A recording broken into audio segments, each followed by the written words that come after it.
पाकिस्तान ने ऑक्यूपाई कर रखा है कश्मीर, उस पर भारत का कोई हक नहीं है। क्या नेता प्रतिपक्ष को चाहिए कि वो ऐसी महिला से मिले? धिक्कार है ऐसे राहुल गांधी पे जो ऐसी महिला से मिलती है। चुप, बिल्कुल चुप। और आगे कहता हूं, अगर राहुल गांधी अपना ये बचकाना रवैया नहीं बदलेंगे तो वो दिन दूर नहीं है कि कांग्रेस पार्टी को पूरी तरह से नष्ट कर दे, क्योंकि ये वो रॉकेट है जो लॉन्च नहीं होता है। करीब 40 बार तैयारी करी गई है, प्रॉब्लम है तो प्रोडक्ट में है। ये प्रोडक्ट लॉन्च होने वाला नहीं है। What? Bro, what are you talking about, man? खड़गे जी चाहे कुछ भी कह लें। अभय दुबे जी, दो प्रश्न हैं और दोनों प्रश्नों के जवाब दीजिएगा। क्या आपको नहीं लगता है राहुल गांधी को किसी धर्म की, वो अगर कहना चाहते थे कि धर्म के आधार पर प्रतीकों को पहनने या ओढ़ने की आजादी नहीं है देश में, उनको सिख समुदाय का स्पेसिफिकली ऐसी बात नहीं करनी चाहिए थी, क्योंकि सभी लोग घूम रहे हैं और आराम से घूम रहे हैं इस देश में, किसी को कोई दिक्कत नहीं है अपने धार्मिक प्रतीकों को पहनने में। दूसरा हिस्सा मेरे प्रश्न का, अनुच्छेद 370 और 35A पर अपना रुख स्पष्ट कर दीजिए ना, ताकि पाकिस्तान का कोई मंत्री आपकी प्रशंसा ना करे। वो कह रहे हैं कि देखो एनसी और कांग्रेस, नेशनल कॉन्फ्रेंस और कांग्रेस वही सोचती है जो हम सोचते हैं। स्टैंड क्या है आपका? आप उसके साथ चुनाव लड़ते हैं। 2 बार राहुल गांधी कश्मीर गए, लेकिन अनुच्छेद 370 के हटने पर वो मुंह नहीं खोलते हैं, क्यों? वाह दीदी, वाह दीदी, नहीं दीदी, वाह दीदी, दीदी, दीदी। मेरे देश के सभी लोगों को पहले ये एक वीडियो और ऑडियो सुनना चाहिए, बहुत महत्वपूर्ण है। राहुल गांधी जी ने क्या कहा है वो आपको सच प्रतिबिंबित होगा।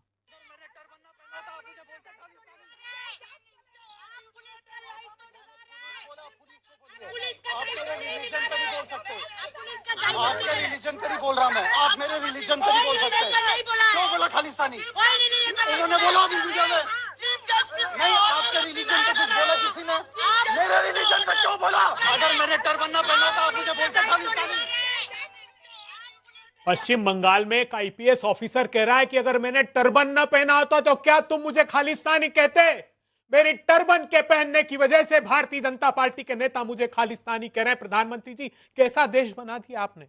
राहुल गांधी जी ने, खड़गे साहब ने एक पत्र लिखा आपको और आपसे अनुरोध किया कि राहुल गांधी जी की जान को खतरा है। भारतीय जनता पार्टी के नेता उनके घर के बाहर जाते हैं और कहते हैं कि तेरी हत्या वैसे करेंगे जैसे तेरी दादी की है। भारतीय जनता पार्टी की साझी सरकार का एक मंत्री कहता है कि इसकी जीभ काटने वाले को 11 लाख रुपए का इनाम दिया जाएगा। संविधान की शपथ खाने वाला मंत्री कहता है कि यह आतंकवादी है। प्रधानमंत्री जी, एक चिट्ठी लिखी खड़गे साहब ने आपको। हमने क्यों लिखी ये चिट्ठी जानते हैं आप? क्योंकि 30 जनवरी 1948 को नाथूराम गोडसे ने सद्भावना के सिपाही महात्मा गांधी के सीने में गोलियां मार दी। उस गोली मारने के 3 महीने पहले एक सार्वजनिक सभा में वो भाषण देता है और कहता है कि मैं बापू कहते हैं 125 वर्ष जिंदा रहेंगे। मैंने कहा कि तुम्हें जिंदा रहने कौन देगा, और गोलियां मार दी। 20 जनवरी 1948 को भी बापू पर हमला हुआ।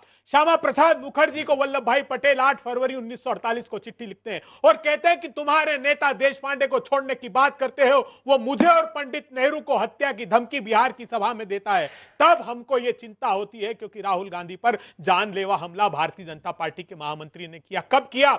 बनासकांठा में लोग डूब के मर रहे थे, भारतीय जनता पार्टी के लोग जाने को तैयार नहीं थे। बाढ़ पीड़ितों का जायजा लेने के लिए, उनकी संवेदनाओं के साथ खड़े होने के लिए राहुल गांधी गए। इतनी बड़ी शिला उठाकर भारतीय जनता पार्टी के नेताओं ने मारी। वो तो सौभाग्य था कि 10 क्षण पहले उन्होंने अपनी गाड़ी बदल ली थी, उनकी गाड़ी का शीशा फूटा। वो महामंत्री जयेश के नाम पर एफआईआर कांग्रेस पार्टी ने कराई। राहुल गांधी को वो न्याय नहीं मिला। अब हम चाहते हैं कि राहुल गांधी जी के खिलाफ ये जो वैमनस्य का वातावरण है प्रधानमंत्री जी, उस पर न्याय मिलना चाहिए। अगर आप हो मुंसिफ तो कब न्याय करोगे? अगर मैं गुनहगार हूं तो सजा क्यों नहीं देते? दीजिए ना सजा। अगर आप मुझे आतंकवादी कहते हैं, मेरे खिलाफ ये अनर्गल आरोप लगाते हैं, इस हिंदुस्तान में जिसने आवाज आपके खिलाफ उठाई, इतिहासकार, कलमकार, कलाकारों ने कहा कि प्रधानमंत्री जी देश में असहिष्णुता बढ़ रही है, भीड़ की हिंसा में हत्यारों को माला पहनाई जा रही है। भारतीय जनता पार्टी ने कहा ये अवार्ड वापसी गैंग के लोग हैं। अगर हिंदुस्तान के अग्निवीर आंदोलन करने वाले लोग सड़कों पर आए, एक बार इधर देखिए, बस हवा निकल गई। आपने बोल लिया वो सब। अनुच्छेद 370 35A पर कांग्रेस पार्टी का क्या स्टैंड है? कांग्रेस पार्टी ने रिजोल्यूशन पास करके ये बात कही है कि हम जम्मू कश्मीर को उसके राज्य का दर्जा दिलाना चाहते हैं। एक बात, आरोप क्या था कांग्रेस पार्टी पर जानती हैं? 370 हाँ, 370 बोलने तो क्योंकि नेशनल कॉन्फ्रेंस से अपने मेरा मैनिफेस्टो जवाब में से डाला है। संतुष्ट नहीं हो तब आप प्रश्न कीजिएगा। आर्टिकल 370 पर कश्मीर के लोगों की शिकायत क्या थी? आर्टिकल 370 पर शिकायत ये थी कि कांग्रेस पार्टी ने उसको खत्म कर दिया है, स्केलेटन रहने दिया है। इसलिए वो कह रहे थे कि 1953 के पहले का कश्मीर हमको लौटा दीजिए। क्या स्केलेटन रहने दिया? वहां सदर रियासत हुआ करता था, हमने बदलकर उसको गवर्नर कर दिया। वहां प्रधानमंत्री हुआ करता था, हमने उसको बदलकर चीफ मिनिस्टर कर दिया। आर्टिकल 356 एक्सटेंड कर दिया। सेंट्रल बीच में ना बोल, थारे माथे पर लिखे है की 97 में से 94 एंट्री हमने वहां ट्रांसफर कर दी। क्यों नहीं लेकिन बोलते सर? स्टेट क्यों बच रहे हैं? क्यों बच रहे हैं? मैं हिम्मत आपको नहीं है फिर ना। से पूछ रही हूँ। अरे सुनिए तो एक बात, सीधा देखिए ना इधर, क्यों इतना कंफ्यूजन है? सिंपल है, नेशनल कॉन्फ्रेंस के साथ आपका कश्मीर में अलायंस है जी। उनके मैनिफेस्टो में लिखा है कि 370 और 35 से वापस बहाल करेंगे। स्टेटहुड पर आप दोनों की राय मिलती है, वो हम सबको समझ में आ गया।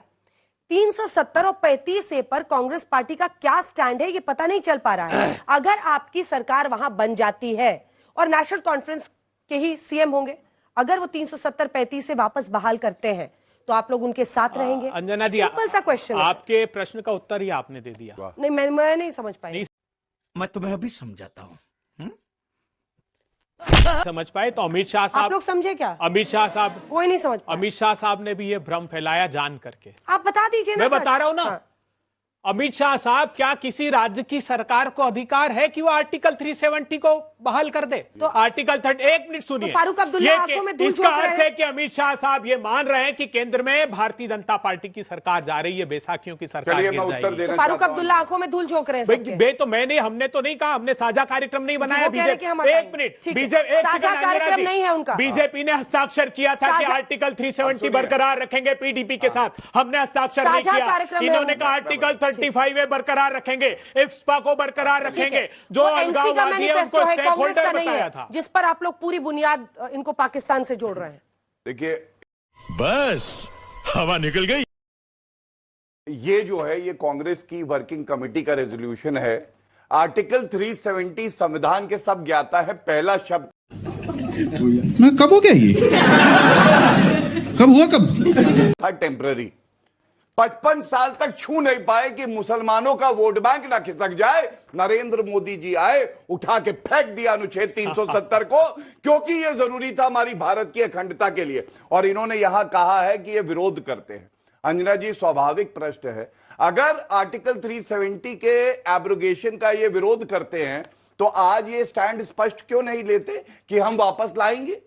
कम से कम नीतिगत तरीके से पता तो होना चाहिए जनता को, लेकिन इतनी हिम्मत नहीं है। पहला प्रश्न। दूसरा, मैंने इनसे पूछा था कि आप बताइए माफी क्यों नहीं मांगी सिख दंगों के लिए सोनिया गांधी, राहुल गांधी ने? कोई उत्तर मिला? नहीं मिला। और मैं आज आपको बताता हूं कांग्रेस पार्टी के समर्थक कौन है। गुरपतवंत सिंह पन्नू, जो कि कहता है खालिस्तान बनाएंगे, वो राहुल गांधी का समर्थन करता है। इलान उमर, जो कहती है पाकिस्तान ऑक्युपाइड कश्मीर भारत का नहीं है, वो इनका समर्थन करता है।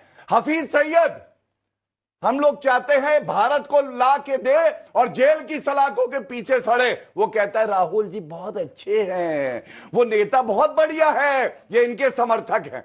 और सबसे बड़ी बात है, कश्मीर में आतंकवादी यासीन मलिक, आपको याद है यासीन मलिक मनमोहन सिंह जी के साथ चाय पीता था। उससे पूछा जाता था कश्मीर की नीति क्या है, गिरेबान से पकड़ के हमारी पुलिस और सेना ने उसके कान पकड़ के जेल में डाला है, क्योंकि हमारे एयरफोर्स ऑफिसर्स को मारा था। और अंत करूंगा एक बात कह के, अनुच्छेद 370 से पहले जिनके साथ ये खड़े हैं वो कहते थे तिरंगे को कांधा देने वाला कोई नहीं होगा, हटा के दिखाओ। आज मोदी जी ने हटा दिया तो छाती पीट के कह रहे हैं कैसे हटा छोटा सा दिया? जवाब फिर इन मुझे दोनों की बहुत बारी दर्द हो होगी। रहा है। ये फर्क है। और आप कहां खड़े हैं ये तय करिए, यही भारत का भविष्य तय करेगा, यही भारत का भविष्य तय करेगा। बोलने दे, तकलीफ हुआ है बेचारे को। बोल। अगर एक सवाल का उत्तर दे दे तो जो कह हार जाऊं। अंजना जी, मैं सारे सवालों के बेबाकी से जवाब दूंगा।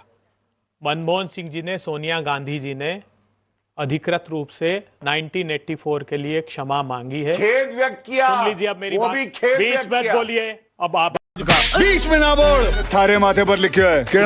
बीच में ना बोल। गलत, आप दिखा दीजिए अंजना प्रमाण, जी दिखा के देखिए आइएगा प्लीज, इसी शो में। मैं बीच में नहीं बोला हाँ, आपके। तो आप मांग लीजिएगा आप लोगों प्रमाण। को ये सच जानना चाहिए झूठ। भारतीय जनता पार्टी इस देश के साथ क्या खेल रही है। जगदीश टाइटलर कौन है बताइए? जो आज भी प्रधानमंत्री कांग्रेस जी पार्टी में है जगदीश आपको टाइटलर। भाषण देते सुनाई देते जगदीश हैं टाइटलर कश्मीर कौन में है? क्या खेल खेल रहे हैं आप जानती है आप? बताएंगे नहीं आप? जमाते इस्लामी एक आतंकवादी बैन संगठन है कर जिसको दिया, प्रतिबंधित बैन। कर दिया। आपकी हिम्मत नहीं है। फरवरी 2024 को इन्होंने प्रतिबंध 5 साल के लिए बढ़ाया। आज जमाते इस्लामी नाम का आतंकी संगठन अपने साथ उम्मीदवार कश्मीर में लड़ा रहा ले है। लीजिए। किसके साथ? इंजीनियर राशिद, जिसको 2019 अपनी बात में क्यों नहीं प्रिवेंशन करते? ऐसा मत करो मेरी जान, लाइफ में कुछ अच्छा करो यार। अनलॉफुल शर्म आती एक्टिविटी है। एक्ट के तहत अंदर कर दिया। अपनी अभी बात 11 करने में सितंबर शर्म को आती है। छोड़ा इन लोगों ने उसको। क्यों? क्योंकि उसके साथ साझा चुनाव लड़ रहे हैं कश्मीर में। इनके पास तो साहस नहीं है आर्टिकल 370 के बावजूद। एक सेकंड अभय दुबे जी, ये देखिए आप, चूंकि मुझे नहीं पता आप कितनी बार कश्मीर गए, लेकिन जम्मू कश्मीर की सियासत को समझिए। इंजीनियर रशीद ने बारामुल्ला की सीट से उमर अब्दुल्ला को 2 लाख वोट से हराया है। वाह दीदी, वाह दीदी, नहीं नहीं दीदी, वाह दीदी, व्हाट इज दिस दीदी, दीदी।